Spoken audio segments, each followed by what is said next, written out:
Hey, I decided not to do an intro-outro for this week's Watch Me video. I spent a lot of time in the Balt studio today fixing a few problems. It's 6:40 right now, and I've decided that I'm just going to get this one posted and up so that you have an opportunity to see it, and then I'll catch you all in class tomorrow. Hope you're all well. If you remember, the purpose of these videos is to look at what we did last week, look at the things that we should be working on this week, and then look ahead to things that we might be working on for next week. So what did we do in last week, week 4? Last week we looked at cueing the show in our music project, and I asked you to submit a selection, an idea of what you might be using for your music project, and I asked you to look at a couple of videos that were on the Moodle site that will help clarify what we're going to be talking about for this week, which is cueing the show.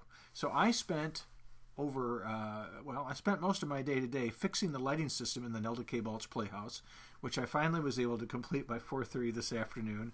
I was planning to write light cues all day, but I'll just get there very early in the morning and get that done. And that's what we're going to be working on this week. We're going to be talking about cueing the show. And I'm going to show you some different ideas and different techniques that'll springboard off of how I described last week that we build a light cue for a scene or for a play. The two things that you're supposed to have submitted this week is the ETC EOS YouTube training video. I'll need to check. I think I have that posted on the Moodle site. I think so. If I don't, I'll check and verify. If it's not, I'll do that. And then we are to submit our music project this Friday. Since you don't have your Light Lab kits, 9 done. I think they're going to get finished tomorrow. Since you don't have your Light Lab kits, I'm going to put the submission of that project on hold, just like we've already done for the postcard projects. I apologize for that. These things are just still a really good idea, taking a long time to make. So that's what we'll be doing this week. And then looking ahead to next week, I'll be talking about the scene project.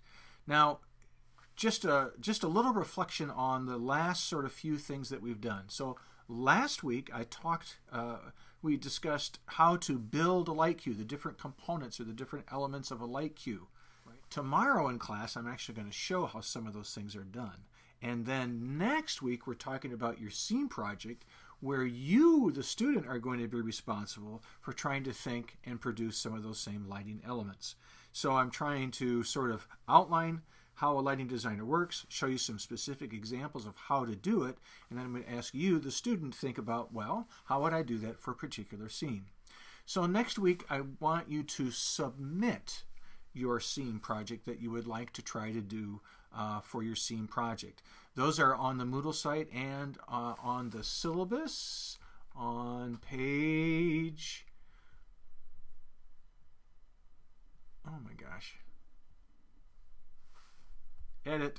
So on page 6 of your syllabus, there's some possible scene project ideas.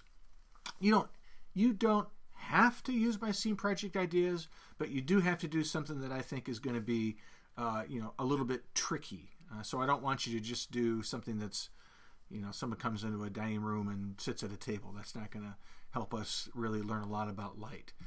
So you can check page 6. You can come up with your own idea if you like, and that's what you'll be submitting your idea for that next week, and then the following week, that project will actually be due. So that's all I have for you this week. I hope you're all well. I look forward to seeing you in class tomorrow.